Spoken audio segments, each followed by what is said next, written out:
जैसा कि last episode में हमने देखा कि यू हाउ उन दोनों के साथ फाइनली श्रेक एकेडमी पहुंच गया है और वहां वो दोनों उस गेट के सामने अब खड़े हैं। टैंग क्या बताती है कि ये दुनिया की सबसे बड़ी एकेडमी है और इसका नाम श्रेक एकेडमी है। जो लोग इस श्रेक एकेडमी में एक्सेप्ट हो जाते हैं वो ताकतवरों के भी ताकतवर बन जाते हैं। ये स्ट्रॉन्ग पीपल्स का बर्थ प्लेस है। यू हाउ इसकी सुंदरता को देखकर हैरान है क्योंकि यहाँ बहुत बड़ी बड़ी बिल्डिंग्स है और यहाँ कई लोग काम कर रहे हैं। टैंग क्या कहती है कि मैं तुम्हारा यहाँ एडमिशन करवा दूंगी और ये सुनकर यू हाउ हैरान हो जाता है कि भला वो इसके हार्ड एग्जाम को कैसे पास करेगा। लेकिन टैंग यह कहती है कि तांग शान जो हमारी तांग सेट के एंसेस्टर हैं वो श्रेक एकेडमी से ही पढ़े थे और जब तांग सेट बना था तब श्रेक एकेडमी के सभी ग्रेजुएट्स ने तांग सेट को ज्वाइन कर लिया था और जो प्यार का रिश्ता तांग सेट और श्रेक एकेडमी में बना वो अभी तक कायम है, जिस वजह से श्रेक एकेडमी हर साल तांग सेट के लिए कुछ सीट हमेशा छोड़ती है और अब मैं ये सीट तुम्हें दे रही हूँ।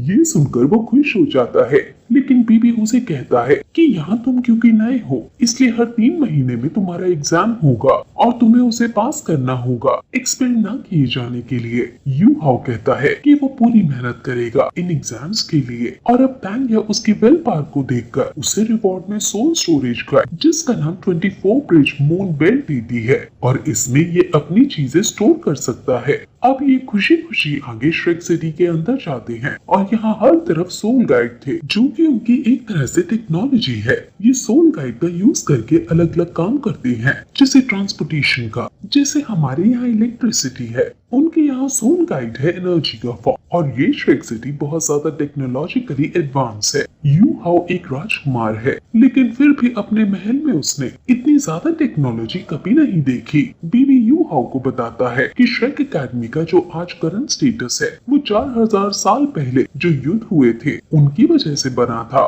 दोनों कॉन्टिनेंट और रियो कॉन्टिनेंट के बीच जब फाइट हुई तो दोनों कॉन्टिनेंट के सभी अलाइड फोर्सेस ने रियो कॉन्टिनेंट के खिलाफ टैंग सेट के हिडन वेपन्स का यूज करके उन पर हमला किया, लेकिन रियो एम्पायर के पास सोल गाइडेड वेपन्स थे जिस वजह से दोनों कॉन्टिनेंट बहुत ज्यादा कमजोर पड़ने लगा। ऐसा नहीं था कि टैंग सेट के हिडन वेपन कमजोर थे, टैंग सेट के पास तो काफी ज्यादा हिडन वेपन्स थे और कुछ हिडन वेपन्स तो गॉड को भी घायल कर देते थे, लेकिन वो पावरफुल हिडन वेपन सिर्फ टैंग शान और लू गाओ जो कि बहुत समय पहले डिवाइन क्राफ्टमैन थे सिर्फ वो ही बना सकते थे। Common hidden weapon soul guided weapon के आगे कमजोर पड़ गए जिस वजह से दोनों कॉन्टिनेंट के एलाइड फोर्सेस हारने लगी। लेकिन तभी श्रेक एकेडमी के फॉर्मधीन युद्ध में कूदे और उन्होंने 60 गैंग और दोनों को इकट्ठा कर लिया जिससे परिस्थितियां उन्होंने बदल दी और रियो एम्पायर को हरा दिया। अब श्रेक एकेडमी किसी भी कंट्री से बिलोंग नहीं करती, ये अपना एक इंडिपेंडेंट एग्जिस्टेंस रखती है और फिर जब से दोनों कॉन्टिनेंट की जीत हुई तब से ही टैंग सेट का डिक्लाइन शुरू हो गया। ये बात करते करते ट्रैवल भी कर रहे हैं और ये एक लिफ्ट में बैठकर ऊपर जा रहे हैं। यू हाउ पूछता है कि क्या सोल गाइड सच में इतने ताकतवर हैं? क्योंकि जिंगलो एम्पायर में तो मैंने रियली ही कोई सोल गाइड देखा होगा। जिस पर बीवी कहता है कि दोनों कॉन्टिनेंट के 3 किंगडम्स में तो सोल मास्टर्स बहुत ज्यादा रिस्पेक्टफुल माने जाते हैं और इसलिए बहुत सारे soul masters soul guide tools को ठुकरा देते हैं, उन्हें रिजेक्ट कर देते हैं क्योंकि उनका ये मानना है कि ये उनके अपनी पार नहीं है। सोल गाइडिंग पार कोई साधारण शक्ति नहीं है और इसके सोल मास्टर के ऊपर जो इसे यूज करता है उस पर भी बुरा प्रभाव पड़ता है। सोल गाइडिंग टूल एक इंस्ट्रूमेंट की तरह है जो सोल पार को खींचता है।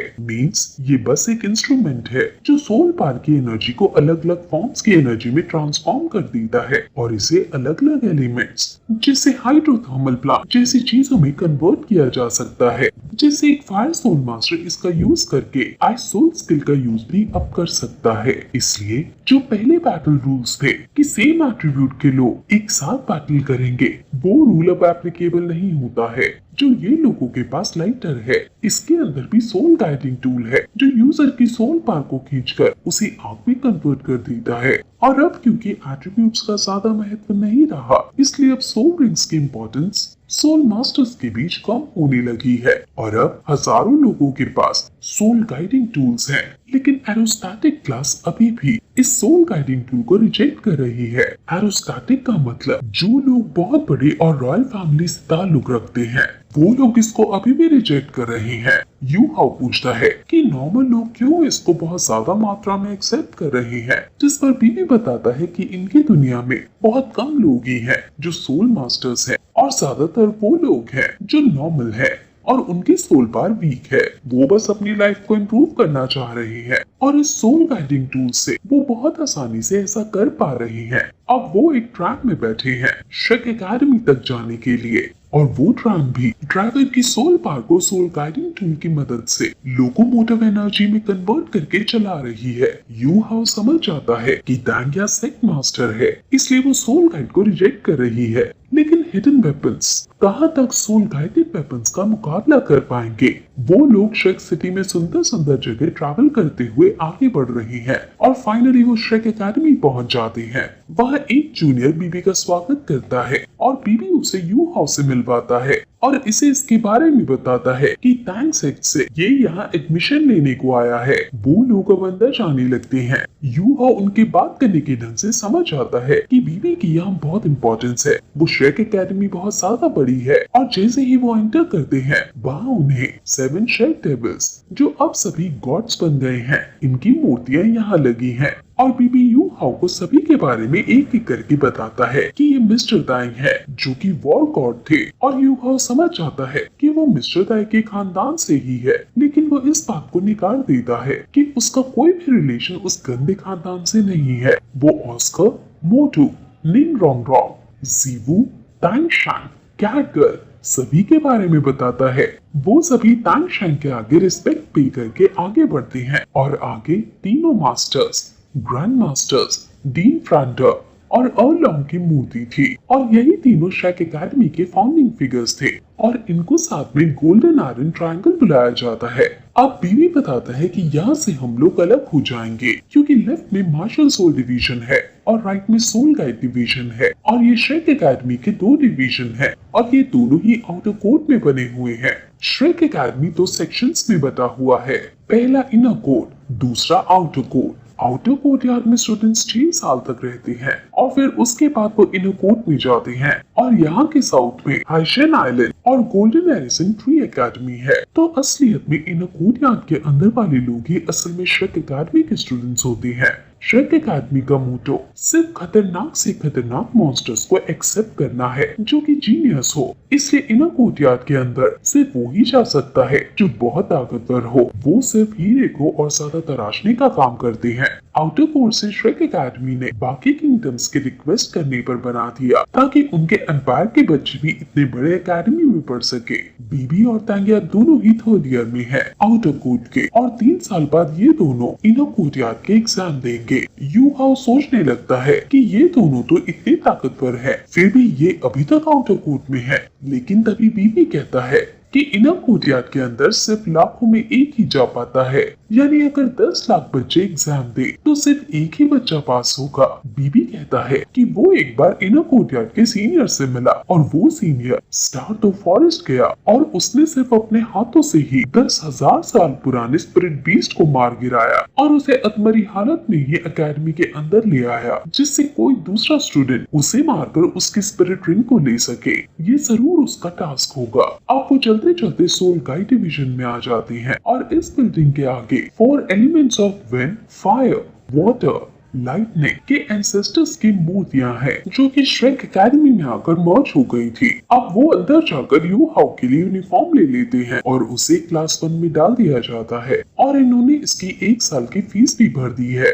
और अगले साल से यू हाउ को खुद से फीस भरनी होगी। यू हाउ उनको धन्यवाद कहता है और फिर ये आगे बढ़ते बढ़ते बात करते हैं जिसमें बीवी बताता है कि आउटर कोर्ट में ज्यादातर सारे नॉर्मल स्टूडेंट्स हैं, लेकिन इनके लिए कुछ बहुत ही खतरनाक मॉन्स्टर टीचर्स रखे हैं। अब यू हाउ अपने हॉस्टल में जाता है और वहाँ एक बुढ़े आदमी जो वहाँ लेटा है उससे पूछता है कि रूम नंबर 201 कहाँ है, जिस पर वो बुढ़ा आदमी उसे रास्ता बता देता है और वो वहाँ से जाने लगता है।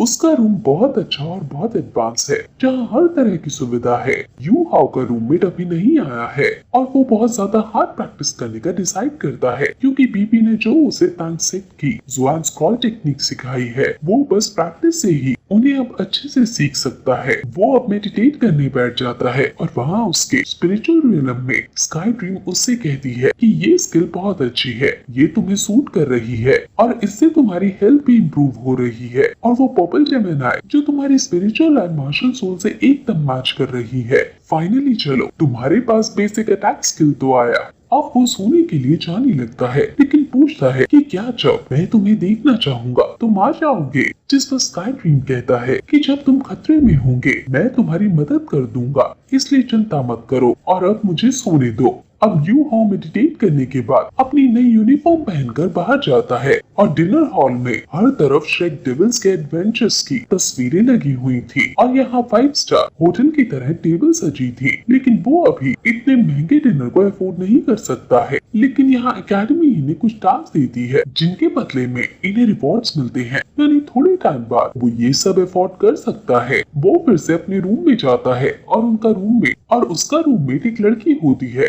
जिससे वो देखते ही रह जाता है और फिर ये एपिसोड यही खत्म हो जाता है।